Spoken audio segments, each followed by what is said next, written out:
You're listening to the After the Show movie podcast brought to you by ascully.com. And here are your hosts, A Scully and Sid Talk.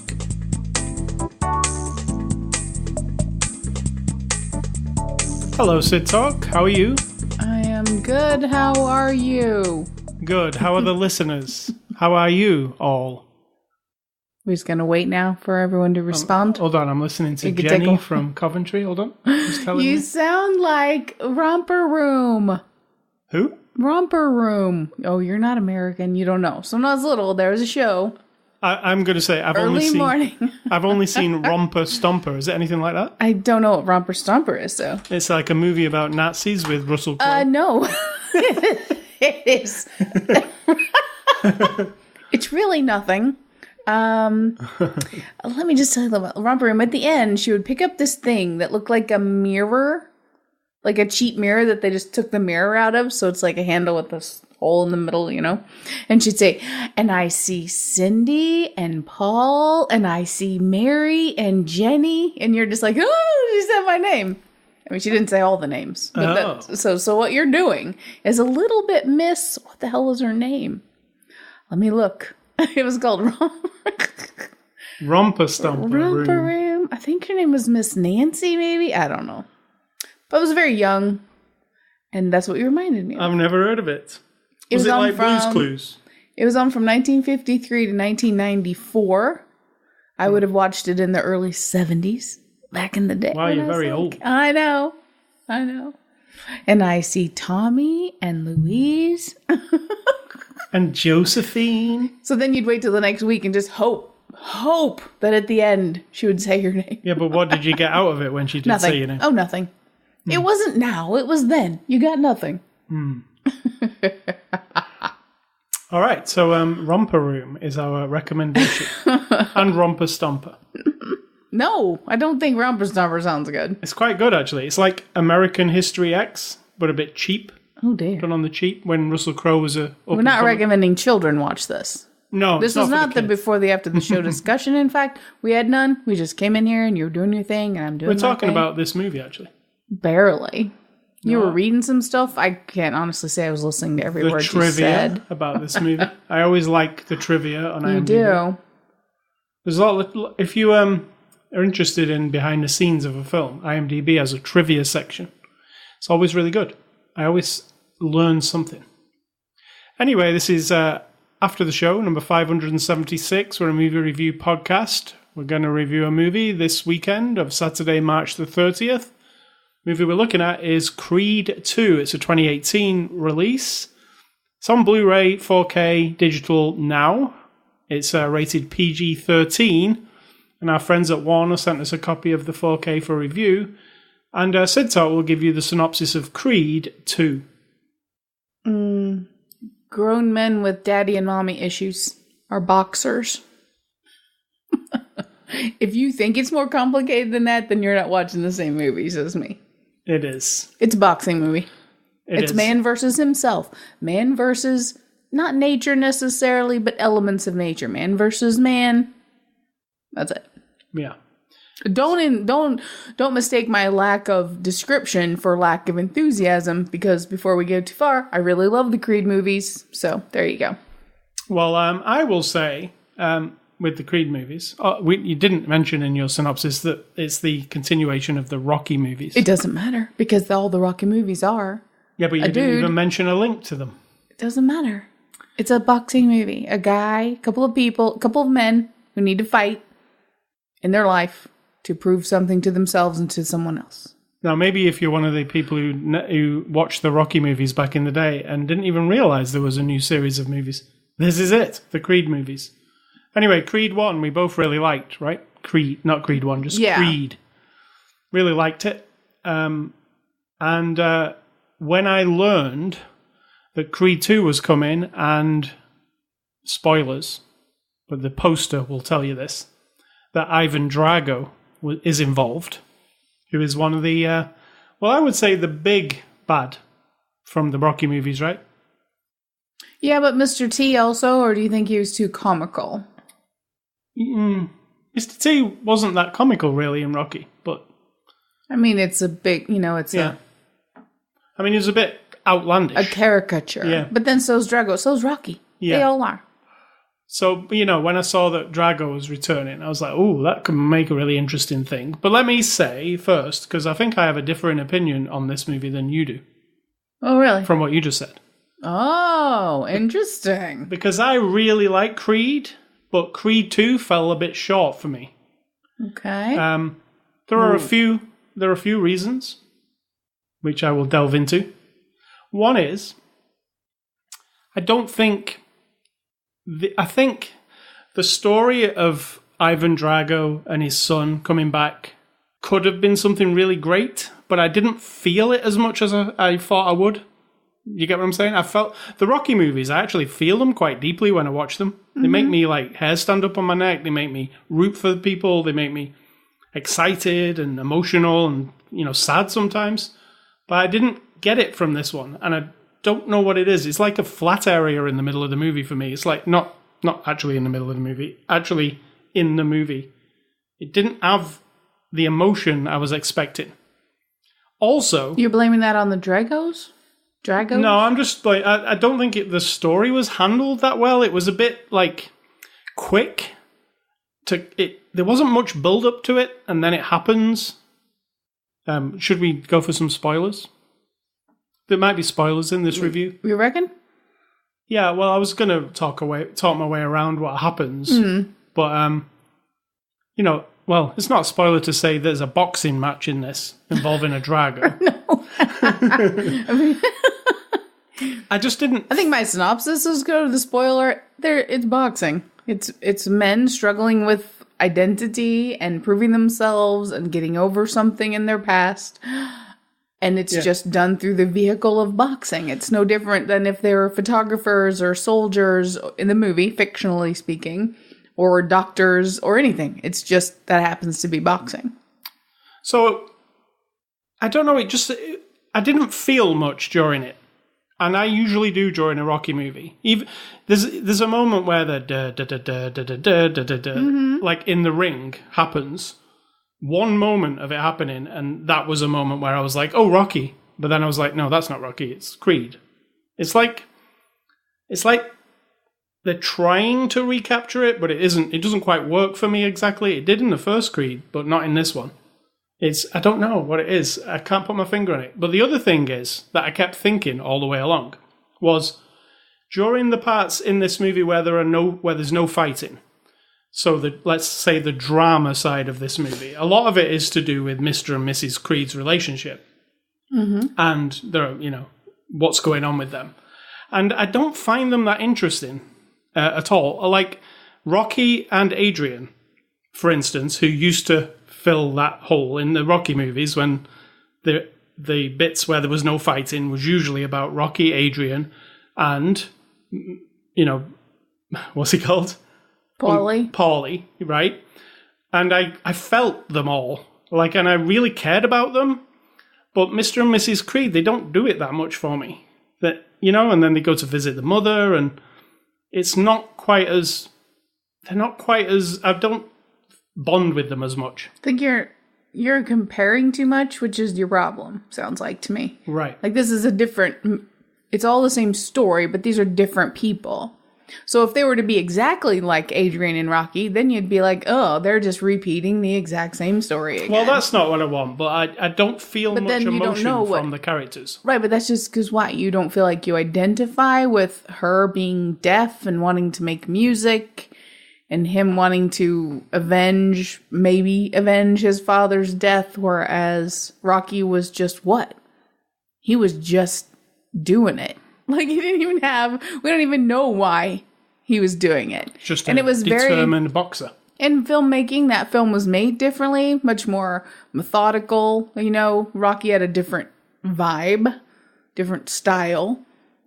And coming off of the 70s into the 80s, it's a whole different way of telling a story. I think that you have that nostalgia blindness. But the thing is, I really liked Creed, the original one. It actually made me excited for it, like when I was watching it.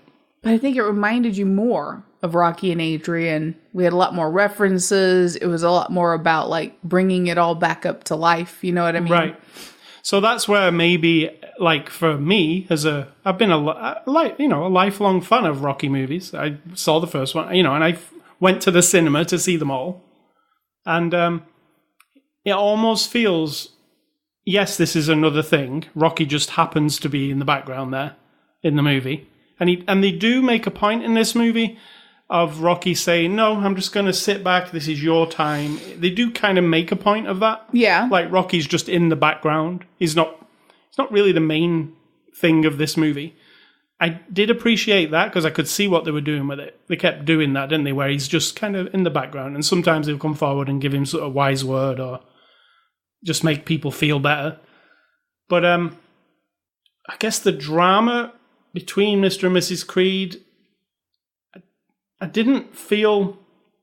There is a really great... the thing that is great about it, what I like, the boxing matches, of course. I do feel, and I said to you earlier, I think I prefer movie boxing matches to real life ones because they're just more exciting. Because when you watch the real life one, the music doesn't well up when somebody's winning, does it? It's not quite as intense. So I do like the fights in here, but I said to you again, I have an issue also with the fights in this movie, as in it looks very green screeny to me. You said it doesn't. I think not it at does. all. I think it looks like there's 30 people in the crowd, and the crowd is the rest of it is CG pasted on. It just looks kind of phony. The lighting doesn't look quite right on the people. And I kept noticing that, and I kept thinking, well, during the old Rocky movies, they didn't have CG, did they? So it just had to be a load of people in a room, right? Like they had to, if they wanted... So you're still comparing it to them, or just all movies I'm in just saying how general? that made it feel realistic, even though they are kind of silly, the Rocky movies, because it's like superheroes punching each other at some points.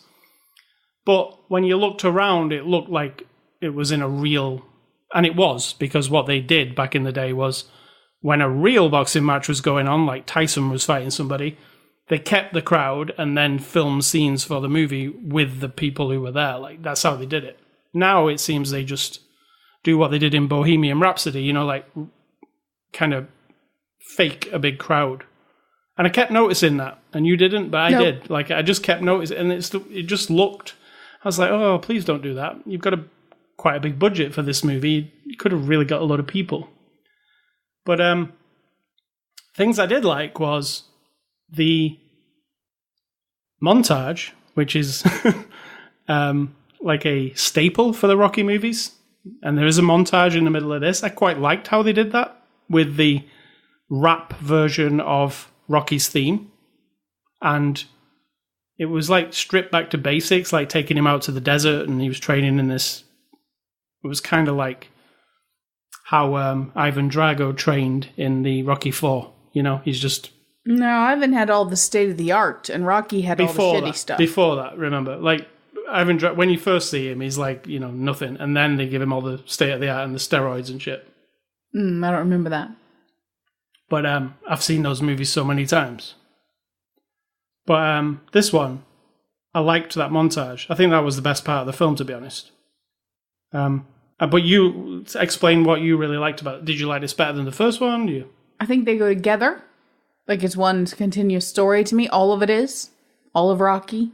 I said, if they decide to make sequels to movies and prequels, then it's now going to become, for me, one big story. This is like an episode of a TV show. So I think of it as one big, long story. And I really enjoyed it. I felt like everybody did a great job of emitting emotions. And there is a lot of dialogue, but then there's a lot of just sort of settling into an emotion, which I think that's my favorite way. Like the Ivan Drago's son, Victor, he barely speaks. And yet when he looks at his father, because he's basically, he's basically just a tool for the tool of the father, has become a bigger jerk. The father doesn't want to be a loser anymore. Yeah, he wants to regain his fame and everything with using his son as the tool to do that. And so he's basically been emotionally abandoned, but he has these really deep reactions, very subtle but hardcore, through his training, through the news conferences, through everything. And I thought that elevated it to me. And then I think the emotion and the drama between Creed and his woman is really good because it's not the hyperbolic emotion that we all love from like the high drama stories of like Shakespeare and shit, where it's like super high stakes and everybody's like on this super high, like, I don't know, super dramatic. I feel like her just saying like, I just want to be chill and I want to support him. I don't like what he's doing. I get it. But you can feel it seething inside of her. She just wants him to ditch it, basically. But she's supportive enough to be like, you're your own man and you have to do it. And every conversation, it isn't like her breaking down and crying at his feet, please don't do this, please don't do this. And it's not like her saying, you're going to go out and kick their asses. Like, we don't have that range. It's very in the middle, which I appreciate. Because if you're an adult person in this world and you have someone you love and they're about to do something you don't love, you're not in a song or a poem or a play or a movie. You're in real life and you have to, there's a very subtle thing about that versus the big emotions of Rocky movies, the early part of the story where it's all very high emotion.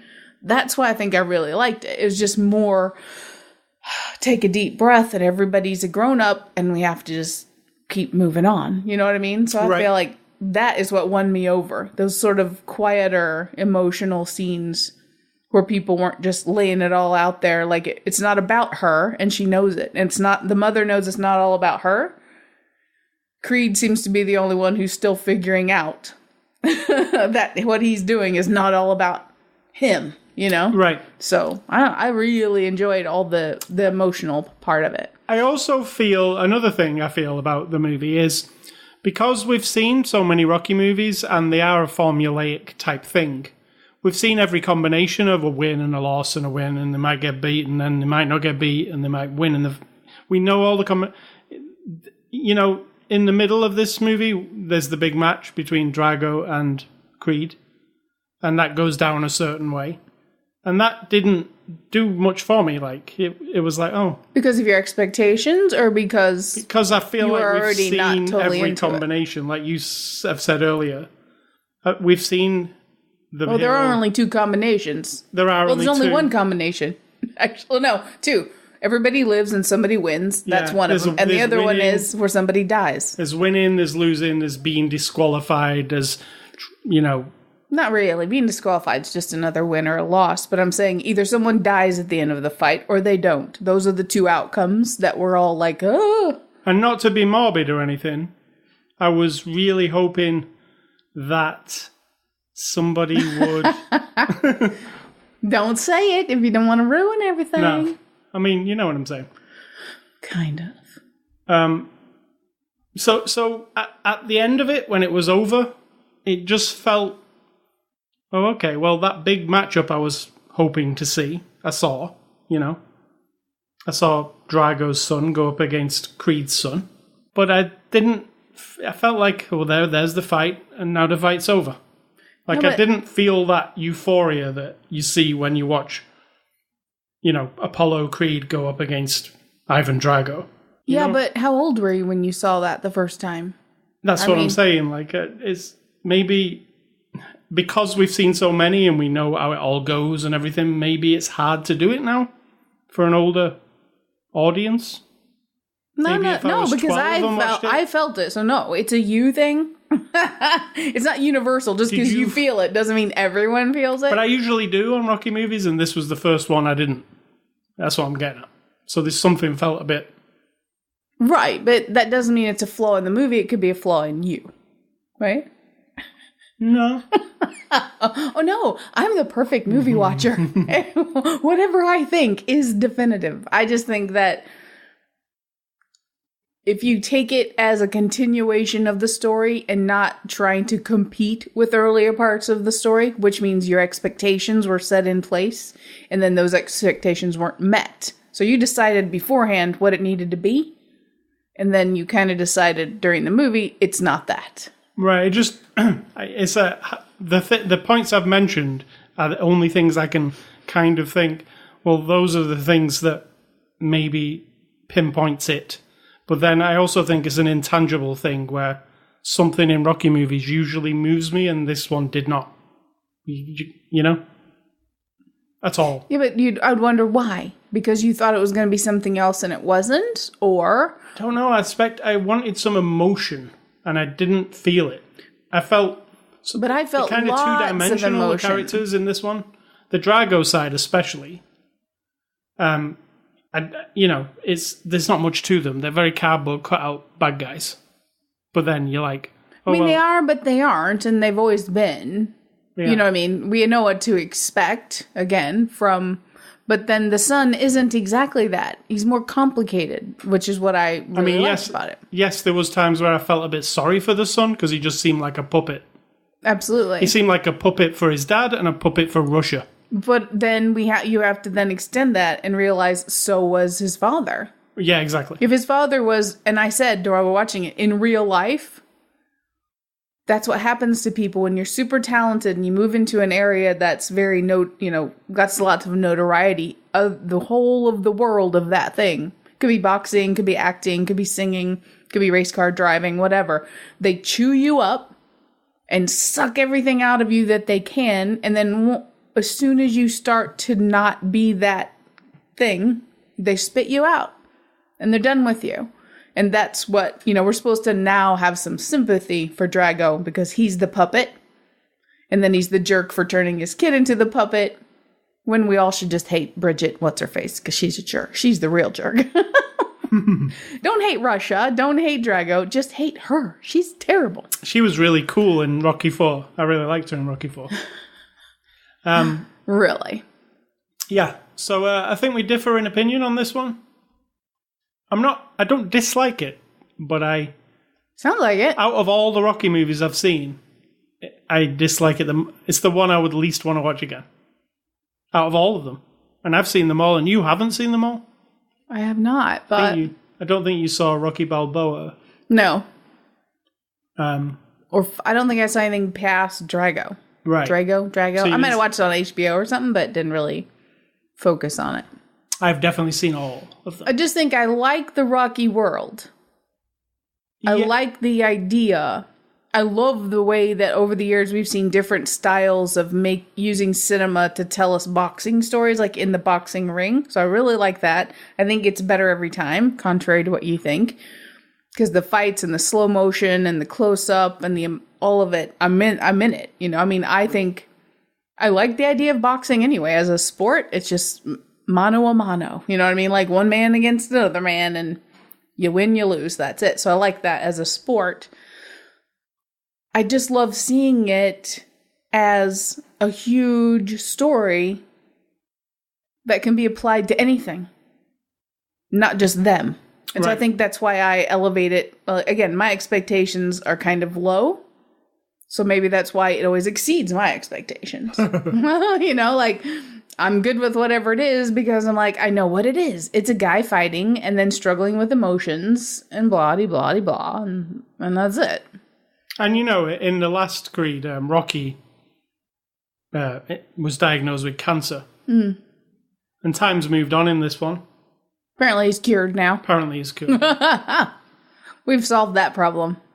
And I was I think Sylvester Stallone's gone on record to say this is the last time he's playing Rocky Balboa. So, of course, there can be a Creed 3 without him, right? Like you said, the opening could be like Adonis stood at Rocky's grave, right? Talking to it.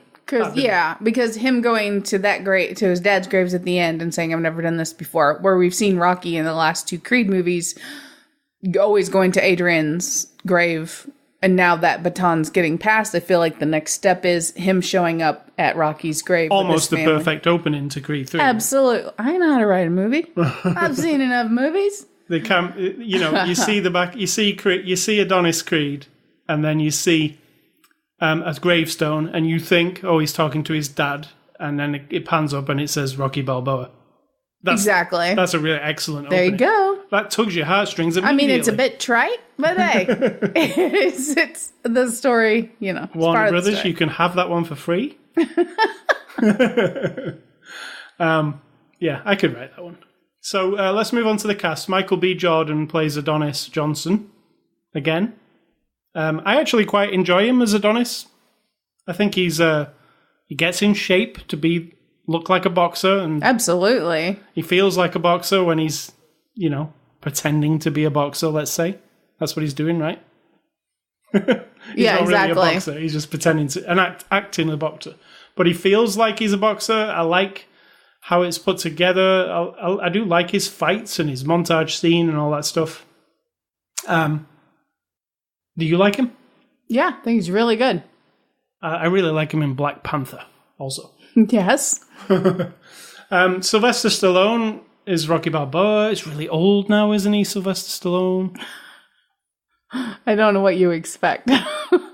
It's been like 40 years. Sometimes I don't know what he's saying because he's mumbling. Have you all the time. aged in the last 40 years? Yes. Okay, there you go. Sometimes He really is not exempt he's from so that. old I don't know what he's saying sometimes. Do not pretend like you have always understood what Sylvester Stallone was saying in every movie. Well, maybe not in Rambo 2. Not at all.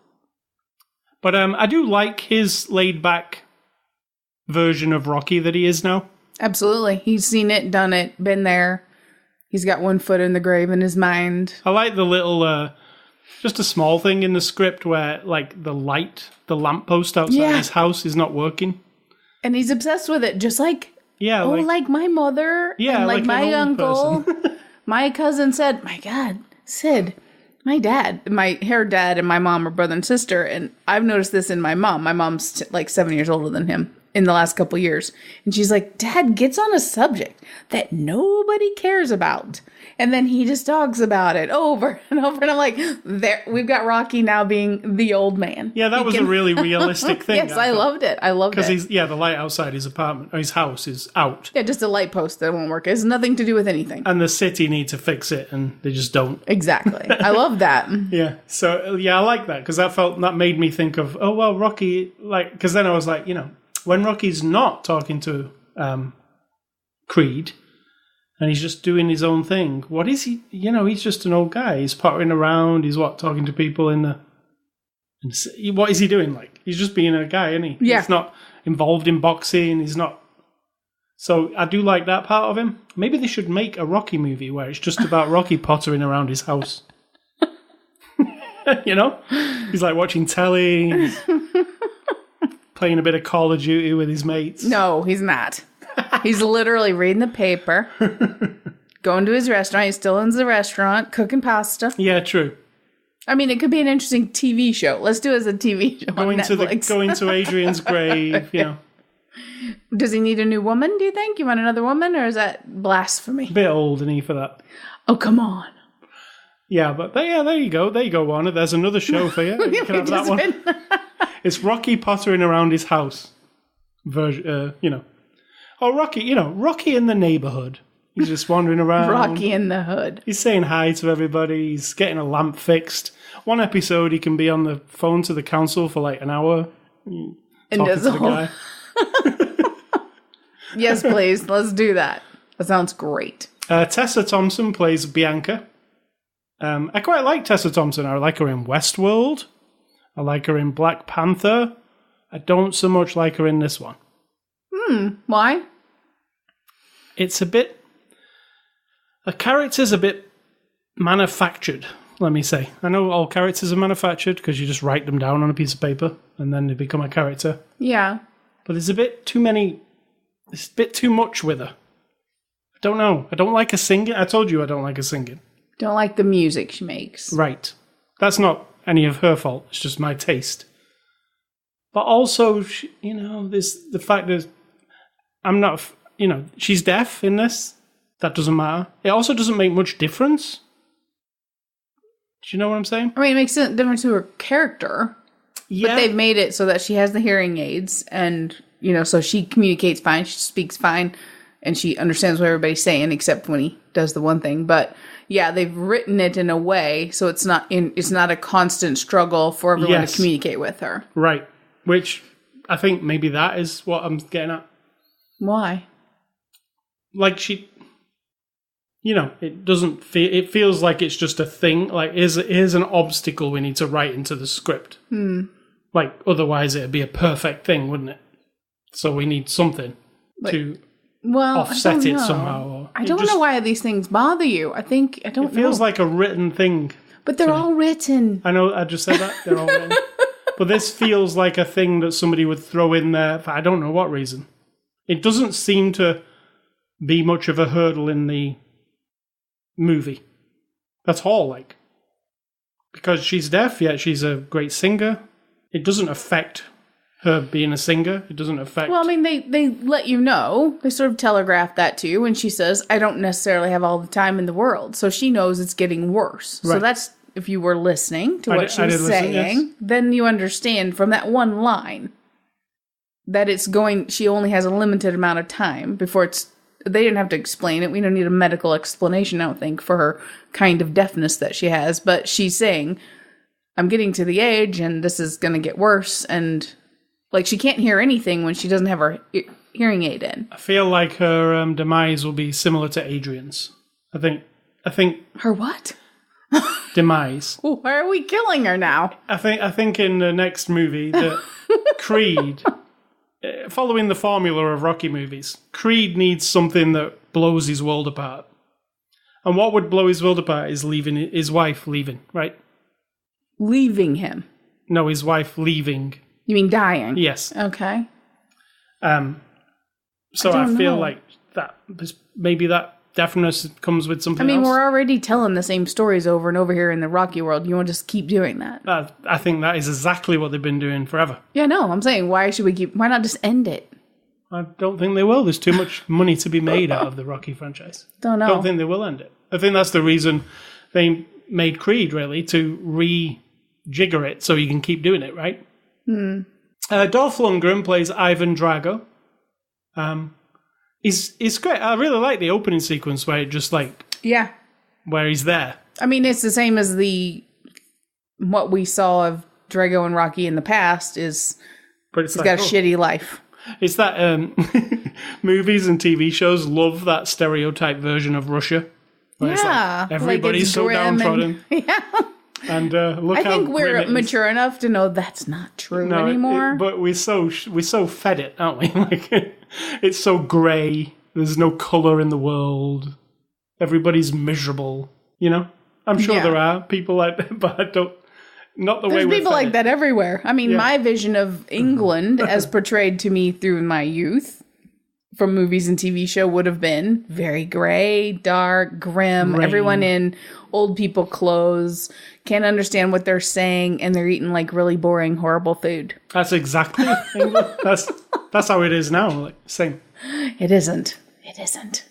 But yeah, I like the opening with Dolph, and it did set it up well, and I was like, "Ooh, I'm excited." And if you remember the ending to Creed 1, spoilers, he didn't actually win. So he isn't the world champion, Creed.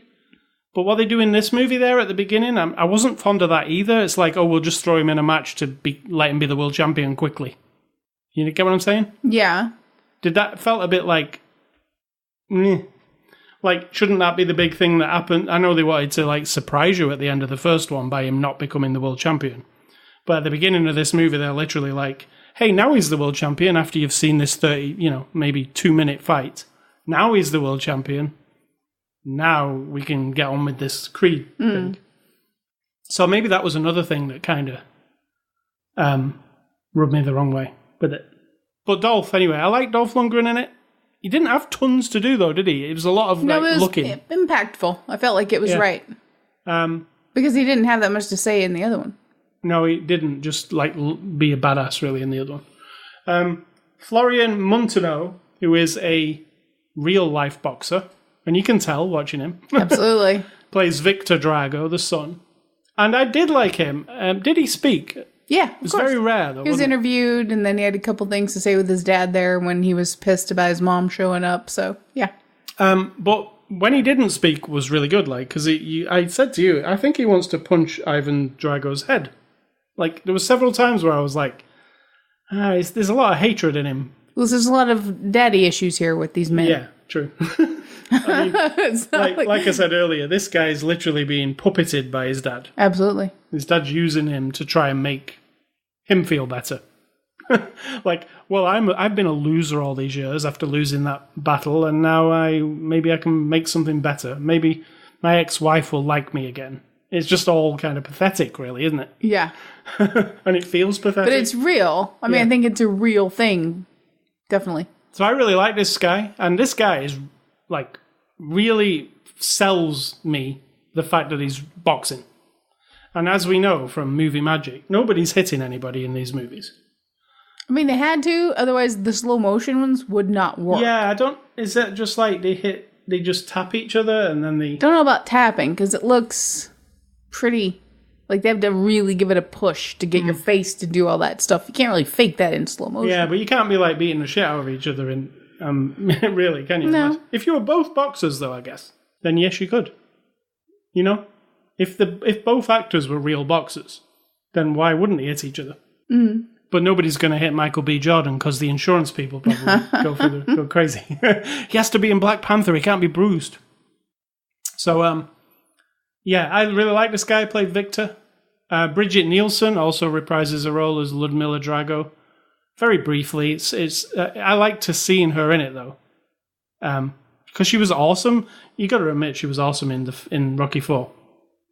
Was she? Yeah, she really was. She was just a badass. Like Dolph was. They were both in the prime. They were both badasses. In this, they're not both badasses, really, are they? No. She's his ex-wife now.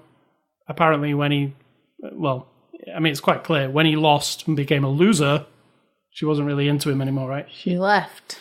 She left him and the kid. Yeah, she did. Just, I don't really hang around with losers. So I don't think she's cool. I think she's horrible. Yeah, I mean, her character is, but Yeah. she was pretty badass in Rocky IV. But yeah, you do get to see her again.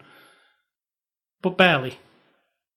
This is not directed by Coogler, who did the first one, because he went off to direct Black Panther and couldn't direct this one. He was their first choice to direct it, but Black Panther coincided with it. So we got a new director here called Stephen Capel Jr., and he directed a movie called The Land, which I'm not familiar with.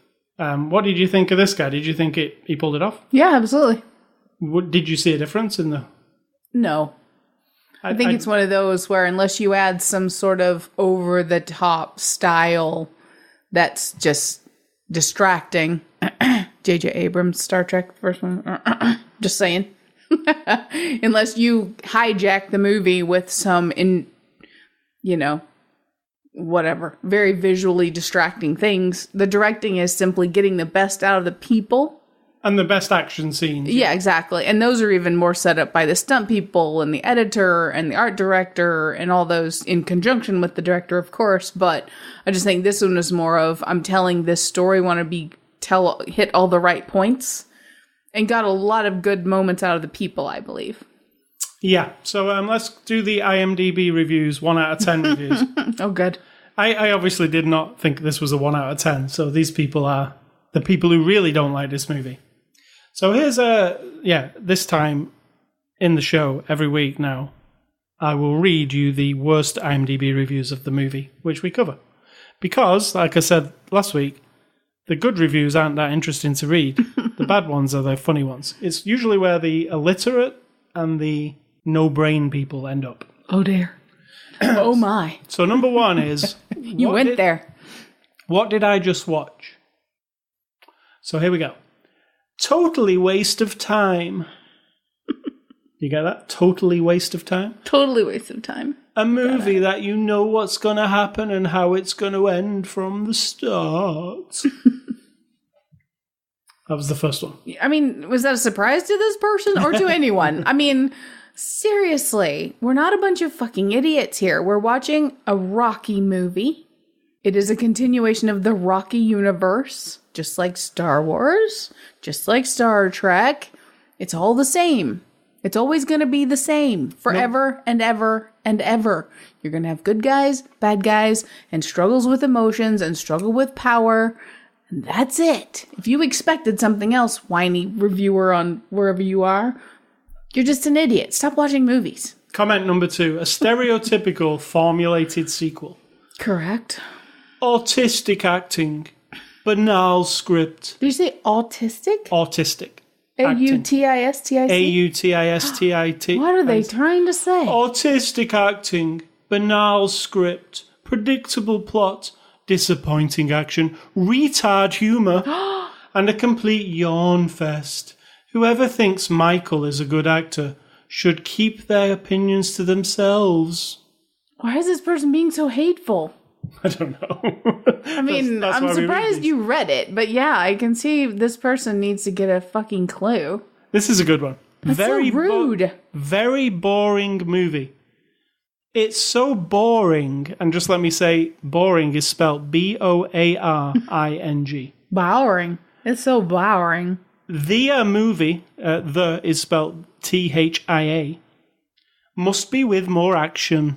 Remember, this is a person probably on their phone, right? And so they're struggling. They're so emotional about what they're about to say. It's going to be so deep and impactful that they're typing really fast with their finger because they're misspelling things, and yet they're not saying anything. Totally weak story, not expected from Rocky. I really didn't liked the movie. Aww. Needs to be realistic, that's what I expect from Rocky. But totally disappointed. Creed defeating the big guy is a joke. It doesn't suit him. It doesn't suit him. It doesn't suit him. What is wrong with these people? Did a child write this script? Yes. Mistake was to become world champion within 15 minutes of the film. I do agree with that one. We had no attachment to this, so it made it unnecessary and emotionally weak. I do agree with that one, Mr. The Lily Whites 145. Okay. The film just joined the dots and was so predictable. Let's hope they do a better film with Drago. As we all know, coming to cinemas very soon. Oh yes, that is true. They're making a Drago movie. Okay. That's not the Creed movie. Spin-off. All right, I'll do one more for you because they're fun. Okay. They're fun, but these people are giving me a headache. They're giving me a headache. Very bad. 1 out of 10. Bad. The film, I'm going to say this in my own voice because this is great. The film is talking about just a man who tries to win a boxing match. That's the whole review. The film is talking about just a man who tries to win a boxing match. Yeah. That should be on the box, the quote. I mean, because there's your synopsis for you. And what The film is talking about I just a feel man. like, is this a person who's never heard of Is this the a person Rocky who's world never before? heard of anything? Grammar? All the things. all the things that make communication functional. Yeah, so there's this week's IMDb reviews. There are some extras on this disc. There are fathers and sons, explore how Creed and Drago, how their rivalry I'm reading this off the box. You can tell. Okay, yeah. Casting Victor Drago, go behind the scenes of the casting of Adonis' Greatest Challenger. The women of Creed 2 learn how Tessa Thompson and Felicia Rashad brought heart and soul to the film, and the Rocky legacy experienced the enduring impact of the Rocky world throughout the years. They're okay, right? They're just kind of interviewee type ones. Yeah. Short, not really in depth, not like the ones from last week. Pretty short. True. So, in conclusion, it's a mixed review here. I'm definitely thinking, for me, it's I'd rather just go and watch Rocky 4 again, to be honest. I think you're being a bit harsh. I am a bit harsh because I do like this franchise. Just this one did not do it for me. They can't all do it for you, can they? I guess, you know. True. So, for me, it's a bit. For you, it is. I liked it. I mean, I liked it. Right. Don't know. It's not complicated. You'd to me. recommend it? I never recommend because, you got to know your own self. Well, if you like me, you might not like it as much as you think you might. I like you, and I liked it more than you did. No. This recommendation thing is like, I get it. If somebody's, I will recommend movies to experience that you've never seen. So yes, in that sense, absolutely.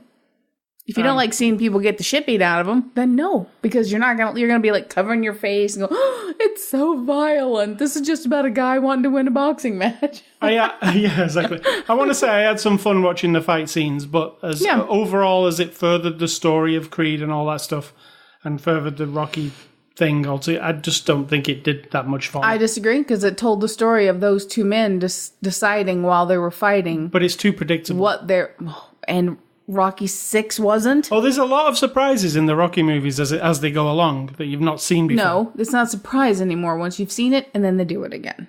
Yeah, but I'm saying, like, you're still capable of a surprise at this point, I'm assuming. If What you would write be it, the surprise? I don't know. That's up to them to figure it out. No, it isn't, because we're writing stories for them already. So what would be a surprise? If someone dies, no, we've done that. Someone loses. Rocky comes on the night of the fight and comes into Creed's room and says, Creed, you're not going to do it. I'm going to take on this fight. He's going to say, Creed, I am your father. Yeah, there you go. That's what I said. I want to see Rocky and Drago fighting it out. He's like, Creed, I am your father. He's like, but I'm a black guy. Doesn't matter. Your mom was black. He'd still be black. That doesn't how it works. What did he say? What did he say when genetics. He goes, can you call your baby Kate Creed? And he's like, it's black. She is a black baby, of course. Yes. But only people like close to each other can make those jokes. Yeah. Anyway, that's Creed 2. Thanks to Warner for the review disc. Next week, we're going to look at the latest Transformers movie, Bumblebee. I'm excited. I like Transformers movies. I know you do. I know a lot of people think they're a load of turd. I know they do. And I agree in part that some of Michael Bay's stuff is turd. And he's got a weird sense of humour.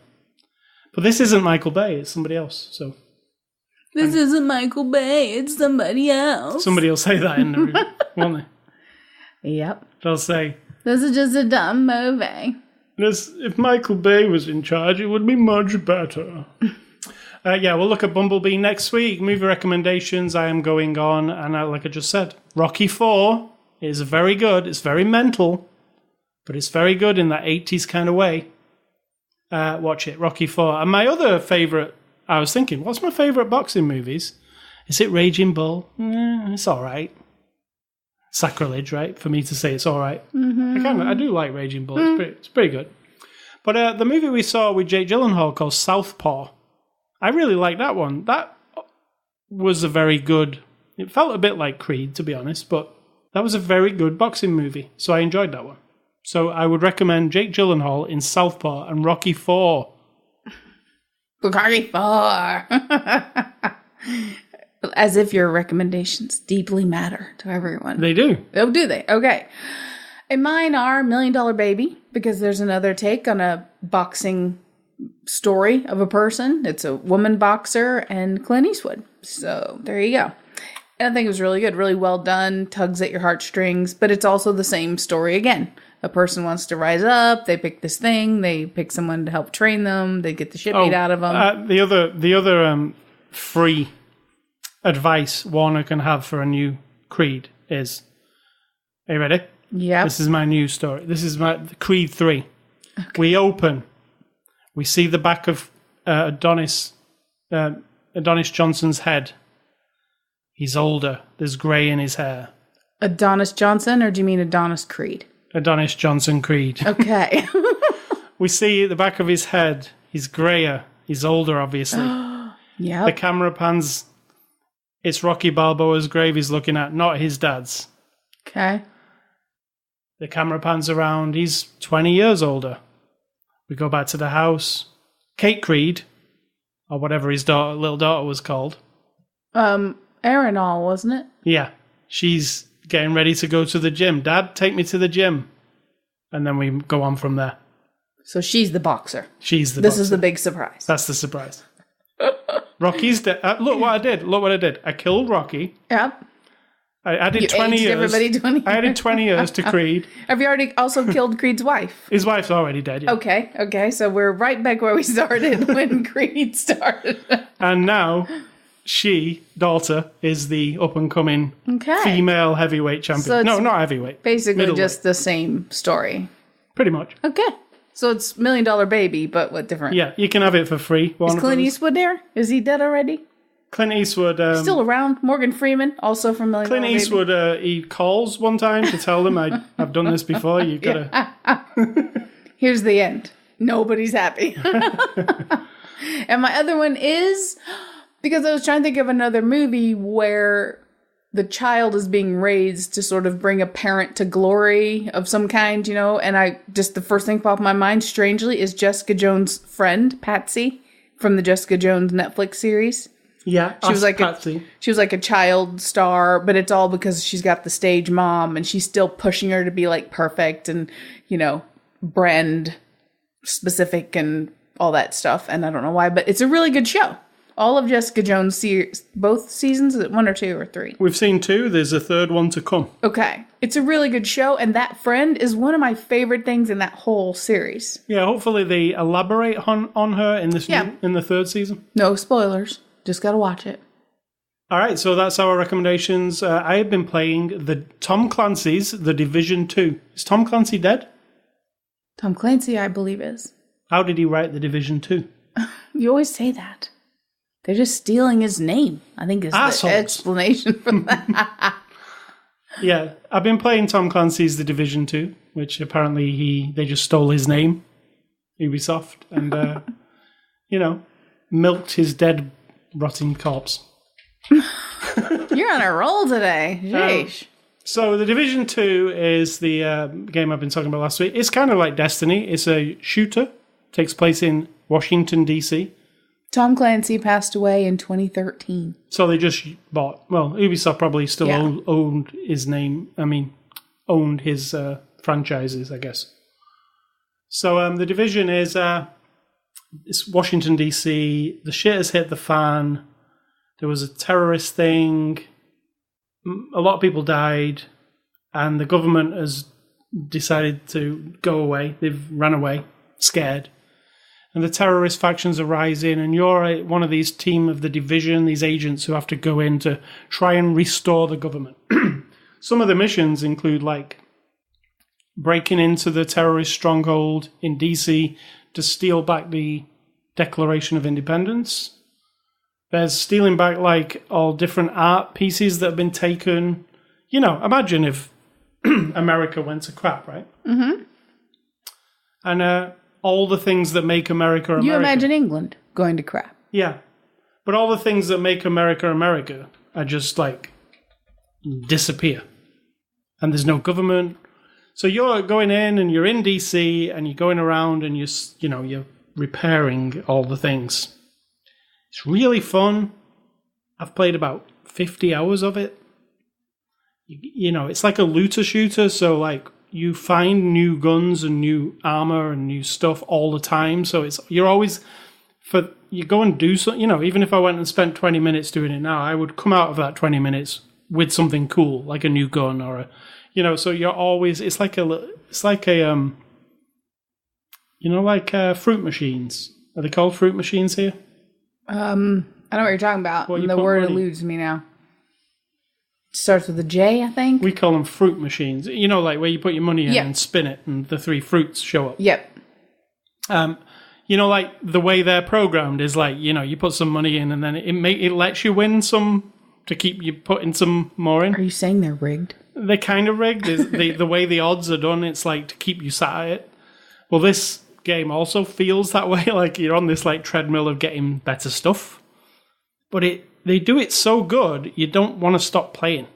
It's really, really fun. Like, if you never tried like one of these loot shooter kind of games, like Destiny, it's what it is like, but I think it's better than Destiny. So give it a look. The Division 2.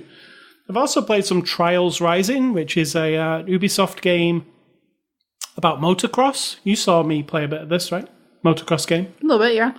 It's real fun. Like, it's ridiculous, right? Like, it's the kind of motocross that nobody in real life could do because, like, the ridiculous jumps. And so there's physics, but not like real physics. Right. It's silly. Like literally, the tracks are like roller coasters. They're like crazy, you know. And but you've got to. You said to me, I did a track, and you said, well, how do you fail on that? Because I didn't fall off. Because it looks really easy. And then I said, I should have given you the controller and said, all right, you get to the end of that track. Let's see what you do. No, it's really, really difficult. It's about physics. It's about keeping the bike balanced. You can fall off really easy. It's really fun. So those are what I've been playing. I really recommend The Division 2. Nothing has hooked me quite this much for a while. And the best thing about it was I got The Division 2 free with a processor. That was cool. Didn't even have to pay for it. So, Sito, what's for dinner? Eggs, toast, and baked beans. Nice. That's what I thought. Sounds simple, fast, and delicious. And what is your advice? Advice is, I forgot it's been so long and I'm paying attention to my sim right now. She's very busy. There's a lot of it because it's very small. What? Oh, that. Yeah. I follow different people on different social media things. And one of the people I follow, just because I like his music, is Moby. I don't always agree with his complete point of view, but I understand he's vegan. He's got a very different angle on everything from his point of view. Today, one of his things on Instagram was, sometimes the world makes me want to leave it. Right? And that he did his little drawing like you do, that little stick figure kind of like going up like on a balloon, leaving the world. And I thought, I mean, yeah, we all feel that way sometimes, like from our point of view, from the very specific dot on the planet and the specific place that our life has brought us to. We look out into the human world. It's not the world. The planet can't be the thing that's bugging you. It's people. The world of people. And you say, the world sucks. I want to get away from it. Someone else is saying the exact same thing, and you are part of the world that makes them say the world sucks. You have the other point of view. You're doing the other thing. You're living the other life.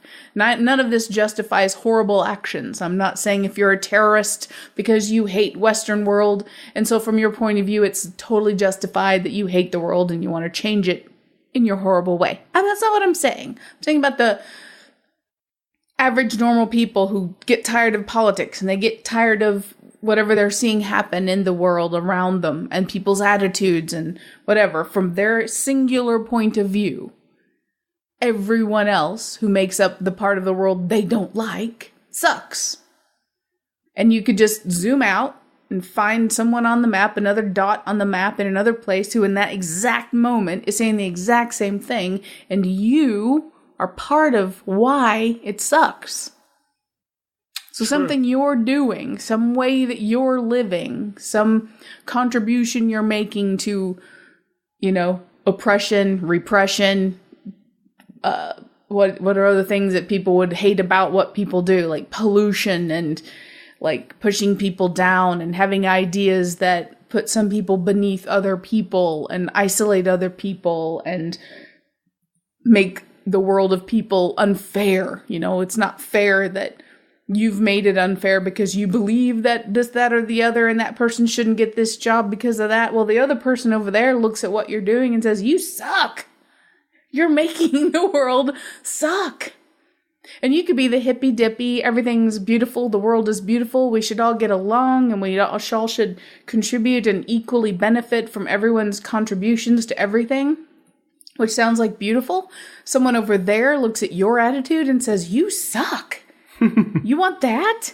That's not fair, and that's not realistic, and that's not the way the world is. You suck. You're making the world suck because you exist in it. There is no gaining when you say that the whole world sucks, because it doesn't.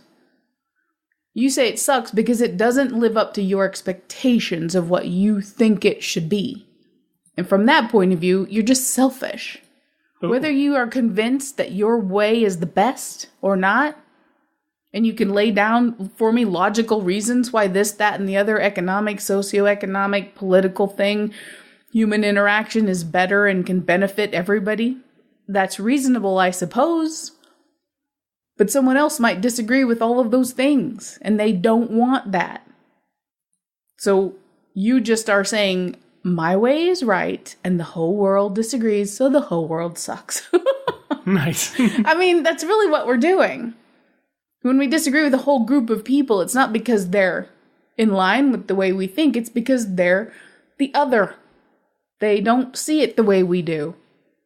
And we have this new habit of, instead of us going like, wait a minute. Okay. So here's what I think. What do you think? And then we sit down and we compare what we think and like, what's the end result that we both want? We start at a very different place, and chances are the end result is very similar.